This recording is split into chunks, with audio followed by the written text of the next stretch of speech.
बिमा गर्नुपर्छ, आवश्यक छ। भोलिको सुरक्षा मेरो परिवारको भविष्यसँग जोडिएको छ।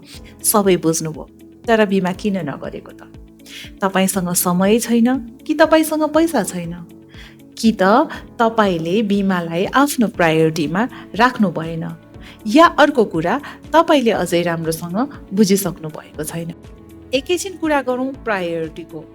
मानौ तत्कालीन समयमा मलाई एकदम धेरै भोक लागेको छ। अब मलाई एउटा ड्रेस पनि साह्रै मन परेको छ।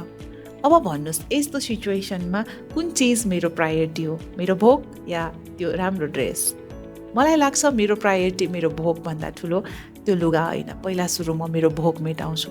त्यसैले तपाईँले पनि आफ्नो प्रायोरिटीमा बिमालाई राख्नुहोस् र तत्कालै सुरु गरिहाल्नुहोस्, किनकि बिमा यस्तो चिज हो, 1 सेकेन्डले जिन्दगी परिवर्तन हुन सक्छ। एउटा सानो दुर्घटनाबाट भर्खरै बाटो क्रस गर्दै गर्दा झन्डै मरिन भनेर 1 सेकेन्डले बाँचेको हाम्रो जिन्दगी 1 सेकेन्डले तलमाथि पर्यो भने धेरै ठुलो फरक पर्न सक्छ।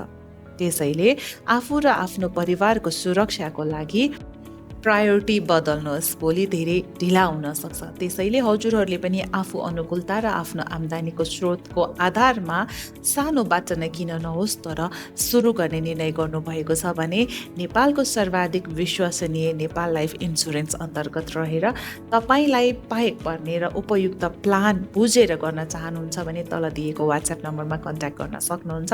म हजुरहरूलाई गाइड गर्नेछु।